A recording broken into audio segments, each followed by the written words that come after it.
नमस्कार, प्रणाम सब गोटे के। हम सोनी और हम बढ़िया छी। उम्मीद करै छी अहूँ सब बढ़िया है।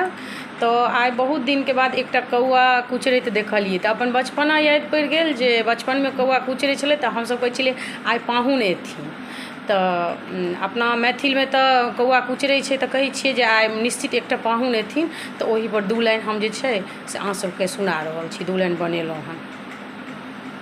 कौआ बोले काँव काँव आबै मेहमान गे, कौआ बोले काँव काँव आबै मेहमान गे, कौआ बोले काँव काँव। बुच्ची दाइ के ओझा अबै छै, बुच्ची दाइ के ओझा अबै छै, आनै छै किछु बुच्ची दाइ ले समान गे, कौआ बोले काँव काँव आबै मेहमान गे, कौआ बोले काँव काँव आबै मेहमान गे, कौआ बोले काँव काँव।